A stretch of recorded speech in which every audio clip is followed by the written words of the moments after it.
అల్లు అర్జున్ మధ్యంతర బెయిల్ ని రద్దు చేయాలని హైకోర్టులో పిటిషన్ వేయబోతున్నట్టుగా తెలుస్తోంది పోలీసులు. సంధ్యా థియేటర్ తొక్కిసలాట ఘటనలో అరెస్ట్ అయి నైట్ మొత్తం జైల్లో ఉన్నాడు అల్లు అర్జున్. హైకోర్టు మధ్యంతర బెయిల్ ఇవ్వడంతో విడుదలై బయటకు వచ్చిన సందర్భాన్ని మనం చూసాం. అయితే ఇప్పుడు అదే బెయిల్కి సంబంధించి మధ్యంతర బెయిల్ని రద్దు చేయాలంటూ పోలీసులు హైకోర్టును ఆశ్రయించబోతున్నారా అంటే అవునని జాతీయ మీడియా కథనాలు చెప్పడం జరుగుతోంది. అల్లు అర్జున్ మెడకు ఉచ్చు బిగుస్తోందంటూ కూడా చర్చ జోరందుకుంది. అల్లు అర్జున్ మధ్యంతర బెయిల్ను రద్దు చేయాలని హైకోర్టులో పిటిషన్ వేయబోతున్నట్టుగా తెలుస్తోంది. పోలీసులు సంధ్యా థియేటర్ తొక్కిసలాట ఘటనలో అరెస్ట్ అయి నైట్ మొత్తం జైల్లో ఉన్నాడు అల్లు అర్జున్. హైకోర్టు మధ్యంతర బెయిల్ ఇవ్వడంతో విడుదలై బయటకు వచ్చిన సందర్భం. ఈ నేపథ్యంలోనే ఇప్పుడు పోలీసులు పిటిషన్ దాఖలు చేయబోతున్నట్టుగా తెలుస్తోంది మధ్యంతర బెయిల్ రద్దుకు సంబంధించి. ఈ నేపథ్యంలో ఏం జరిగే అవకాశం ఉంది, ఎప్పుడు దాఖలు చేయబోతున్నారు, ఇంతకీ దాఖలు చేశారా? అప్డేట్స్ తెలుసుకునే ప్రయత్నం చేద్దాం. మా ప్రతినిధి దేవిక అప్డేట్స్ అందించేందుకు సిద్ధంగా ఉన్నారు. దేవిక, ఇటు పోలీసులు అల్లు అర్జున్ మధ్యంతర బెయిల్ని రద్దు చేయాలని హైకోర్టులో పిటిషన్ వేయబోతున్నట్టుగా తెలుస్తుంది. ఇన్ఫాక్ట్ వేశారా, వేయబోతున్నారా, ఎటువంటి ప్లాన్లో ఉన్నారు పోలీసులు? ఎస్ సచిన్, రోజుకు ఒక మలుపు తిరుగుతుందని చెప్పొచ్చు. ఈ సంధ్యా థియేటర్ కి సంబంధించిన కేసు అనేది అల్లు అర్జున్ కి హైకోర్టు జారీ చేసిన 4 వారాల మధ్యంతర బెయిల్ రద్దు కోసం పోలీసులు ప్రయత్నిస్తున్నట్టుగా తెలుస్తోంది. ఇందుకోసం హైకోర్టులో అప్లై చేస్తున్నట్టు పేర్కొన్నారు వాళ్ళు. సంధ్యా థియేటర్ కు వెళ్లేందుకు పోలీసులు అనుమతి ఇవ్వలేదని నిన్న ఓ రిపోర్ట్ కూడా బయటకు వచ్చింది. దాని ఆధారంగా పోలీసులు హైకోర్టులో వాదనలు వినిపించబోతున్నట్లు కూడా తెలుస్తోంది. ఒకవేళ గనక బెయిల్ రద్దయితే ఇక మళ్ళీ అల్లు అర్జున్ జైలుకి వెళ్లే అవకాశమే ఎక్కువగా ఉంది. ఎందుకంటే ఆల్రెడీ ఒక నైట్ మొత్తం కూడా ఆయన జైల్లో ఉండే వచ్చారు. బెయిల్ మీద ఆయన బయటకు వచ్చినప్పటికీ కూడా నిన్న పోలీసులు ఒక రిపోర్ట్ అయితే బయటికి వదలడం జరిగింది. అంటే సంచలన ఆధారాలు బయట పెట్టారు పోలీసులు. ఏదైతే పుష్ప 2 ప్రీమియర్ షో సందర్భంగా హీరో హీరోయిన్లు వస్తున్నారని పోలీసులు అనుమతి కోరారు థియేటర్ యాజమాన్యం. కానీ వాళ్ళు రావడం అంటే కొంచెం రిస్క్ అన్నట్టు కూడా వాళ్ళు చెప్పడం జరుగుతుంది. ఎందుకంటే క్రౌడ్ విపరీతంగా ఉంటుంది కాబట్టి ఏదైనా అనర్థాలు జరిగే అవకాశం ఉంది కాబట్టి రావద్దు అంటూ కూడా రిపోర్ట్ ఇచ్చినప్పటికీ కూడా మరి ఎందుకని యాజమాన్యం ఎవరైతే ఇప్పుడు వెళ్తున్నారో అల్లు అర్జున్ టీం వాళ్ళకి ఎందుకు చెప్పలేదు అనే కోణంలో కూడా పోలీసులు దర్యాప్తు చేపట్టి సంధ్యా థియేటర్ యాజమాన్యంలో కూడా కొంతమందిని అరెస్ట్ చేయడం జరిగింది. దీనికి సంబంధించి కూడా మనం RTV ఎక్స్క్లూసివ్ లో అయితే వేశాం. అయితే ప్రస్తుతానికి ఏదైతే ఇప్పుడు అల్లు అర్జున్ హైకోర్టులో అల్లు అర్జున్ కి 4 వారాల పాటు మధ్యంతర బెయిల్ ఏదైతే ప్రయత్నించారో దానికి సంబంధించి ఇప్పుడు మళ్ళీ ఈ విచారణ కనుక మొదలు పెడితే కనుక మళ్ళీ ఆయన బెయిల్ మొత్తం కూడా రద్దై మళ్ళీ జైలుకి వెళ్లే అవకాశం ఎక్కువగా ఉన్నట్టుగా తెలుస్తుంది. సచిన్, ఎప్పుడు పిటిషన్ వేయబోతున్నారు పోలీసులు?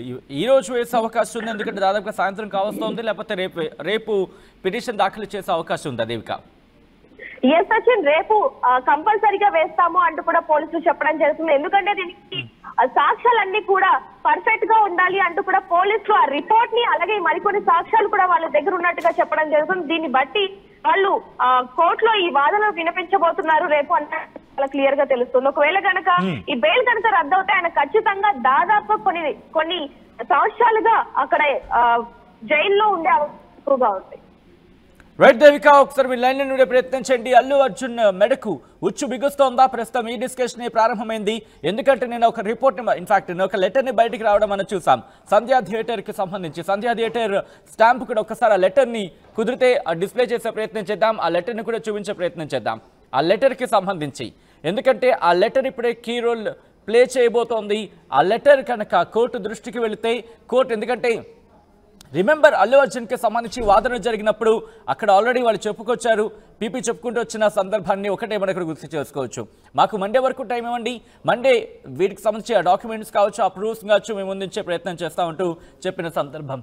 సో ఈ నేపథ్యంలో ఒకసారి మీరు చూస్తే కనుక అదిగో we request you to arrange అంటూ కూడా ఇది సంధ్యా థియేటర్కి సంబంధించి లెటర్ మనం చూస్తున్నాం.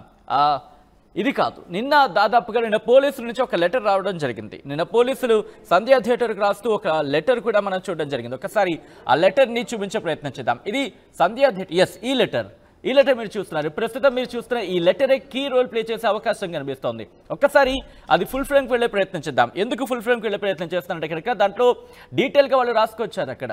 సో ఆ అంశాన్ని, ఎందుకంటే కొన్ని అంశాలు దాంట్లో ప్రస్తావించడం జరుగుతోంది. ఆర్టీసీ క్రాస్ రోడ్స్కి సంబంధించి అక్కడ సంధ్యా థియేటర్ ఉంది. దాంతోపాటు మీరు చూస్తే కదా theatre is at RTC cross roads అంటూ అక్కడ చెబుతూనే దాంతోపాటు సంధ్యా 70 mm, సంధ్యా 85 mm రెండు కూడా both are in compound there is no specific entry exit. మీరు అక్కడ చూడొచ్చు, there is no specific entry and exit to Sandhya 70mm Sandhya 70mmకి స్పెసిఫిక్గా ఒక ఎంట్రీ కానీ ఎగ్జిట్ కానీ లేదంటూ కూడా వాళ్ళు చెప్పిన situation. If any celebrities comes it is not possible to control the fans and crowds at the time of new releases or special shows. ఒకవేళ అలాంటి సందర్భంలో ఒకవేళ ఎవరైనా సెలబ్రిటీలు కనుక వస్తే కనుక సాధ్యం కాదు క్రౌడ్ని కంట్రోల్ చేయడం, ఫ్యాన్స్ కానీ క్రౌడ్స్ కానీ కంట్రోల్ చేయడం. మరి ముఖ్యంగా కొత్త న్యూ రిలీజెస్ కావచ్చు, లేకపోతే special shows due to single entry, ఒకటే ఎంట్రీ ఉంది, ఒక సింగిల్ ఎంట్రీ మాత్రమే ఉంది, దానివల్ల సాధ్యం కాదు అంటూ కూడా వాళ్ళు లెటర్లో మెన్షన్ చేశారు. సంధ్యా 70mm management has instructed to inform the hero, heroine and the production unit to not come on 4/12/2024. ఇక్కడే దాగుంది ఇదంతా కూడా. మరి ముఖ్యంగా హీరో, హీరోయిన్ అలాగే ప్రొడక్షన్ యూనిట్కి 4వ తారీఖున, అంటే మనం మాట్లాడుకున్నట్టుగా ప్రీమియర్ షోకి సంబంధించి 4వ తారీఖున ప్రీమియర్ షోకి సంబంధించి రావద్దు అంటూ కూడా డైరెక్షన్ సంబంధించి మనం చూడొచ్చు. Special show at your theatre అంటూ కూడా సంధ్యా థియేటర్కి సంబంధించి అక్కడ మెన్షన్ చేసిన పరిస్థితి మనం చూడొచ్చు. సో ప్రస్తుతం ఈ లెటర్ ఆసక్తికరంగా మారింది. ఇది కనుక మీరు గమనిస్తే ఇక్కడ మీరు చూడొచ్చు 3/12/2024 డేట్తో సిగ్నేచర్ ఉంది పోలీసుల నుంచి. అంటే ఒకరోజు ముందుగానే ఇన్ఫార్మ్ చేశారని అనుకోవచ్చు. అది నాకు 3గానే కనిపిస్తోంది. యా, క్లియర్, అది 3. సో మీరు చూస్తే కనుక ఇన్స్పెక్టర్ ఆఫ్ పోలీస్ అంటూ కూడా సైన్ చేసిన సిచ్యువేషన్ మనం చూడొచ్చు. దాంతోపాటు సంధ్యా థియేటర్కి సంబంధించి కూడా రిసీవ్ చేసుకున్నట్టుగా భావించవచ్చు. ఆ సిగ్నేచర్ సంధ్యా 70mm ఆ స్టాంప్ కూడా మనం చూడొచ్చు. సో ఇది ప్రస్తుతం కీ రోల్ ప్లే చేసే అవకాశం ఉంది. ఒకవేళ వాదనను వినిపించిన పక్షంలో, వాదనను కనుక వినిపించే పక్షంలో ఇప్పుడు ఇది కీ రోల్ ప్లే చేసే అవకాశం ఉంది. అప్పుడు బెయిల్ రద్దు అవుతున్నట్టు కూడా ఒక చర్చ జోరందుకుంటోంది. ఒకవేళ బెయిల్ రద్దు అయితే కనుక ఇప్పుడు దీనికి కౌంటర్గా ఇటు అల్లు అర్జున్ న్యాయవాదులు కావచ్చు, అల్లు అర్జున్ లీగల్ టీం ఎలా ముందుకు వెళ్ళబోతుంది అనేది ఆసక్తికరంగా మారింది. రిమెంబర్, ఆ రోజు ఆయన బయటకు వచ్చే సందర్భంలో కూడా దాదాపుగా బయటకు వచ్చేస్తారనుకునే తరుణంలో కూడా ఆ రోజు నైట్ ఆయన జైల్లోనే ఉన్న సిచ్యువేషన్ మనం చూసాం చెంచల్గూడ సంబంధించి. సో ఈ నేపథ్యంలో ఇప్పుడు ఇక్కడ కనుక వీళ్ళు కనుక పిటిషన్ దాఖలు చేస్తే, పోలీసులు పిటిషన్ దాఖలు చేస్తే దీని మీద డిస్కషన్, ఇన్ఫ్యాక్ట్ ఆ పిటిషన్ని కోర్టు కనుక స్వీకరిస్తే అప్పుడు మళ్ళీ వాదోపాదనలు ప్రారంభమవుతాయి. ఆ పిటిషన్కి సంబంధించి కోర్టు పరిశీలించడం జరుగుతుంది. పరిశీలించిన తర్వాత ఎటువంటి డైరెక్షన్స్ ఇస్తుంది, ఇటు బెయిల్ రద్దు చేయడం జరుగుతుందా, లేకపోతే కౌంటర్ దాఖలు చేయాలని చెప్పి అల్లు అర్జున్ టీం కావచ్చు, అల్లు అర్జున్ లీగల్ టీంకి డైరెక్షన్స్ ఇస్తుందా, ఆ తర్వాత ఏం జరిగే అవకాశం ఉంది, అల్లు అర్జున్ లీగల్ టీం ఎటువంటి అంశానికి ప్రస్తావించడం జరుగుతుంది. మొదటి నుంచి అల్లు అర్జున్ ఒకటే చెప్తున్నారు, దీంట్లో నా తప్పేమీ లేదంటూ కూడా ఆయన చెప్పుకొస్తున్న సందర్భం లీగల్ టీం కూడా అటువంటి అంశాలను ప్రస్తావిస్తోంది. ఆ రోజు వాదన నేపథ్యంలో కూడా కొన్ని అంశాలను ప్రస్తావించడం జరిగింది. సో వీటన్నిటి నేపథ్యంలో ఇప్పుడు కనుక పోలీసులు పిటిషన్ దాఖలు చేస్తే, పిటిషన్ దాఖలు చేసిన తర్వాత ఎటువంటి పరిణామాలు ఉంటాయి, విచారణకు సంబంధించి ఎటువంటి టర్న్ తీసుకుంటుంది, ఎటువంటి డైరెక్షన్స్ తీసుకునే అవకాశం ఉంది, ఇటు లీగల్గా ఎటువంటి బ్యాటిల్ చేయాల్సి ఉంటుంది, ఇప్పుడు ఈ క్వశ్చన్స్ అనేవి కూడా రైజ్ అవుతాయి. ఈ నేపథ్యంలో ఏం జరుగుతుంది అనేది ఆసక్తికరంగా మారింది.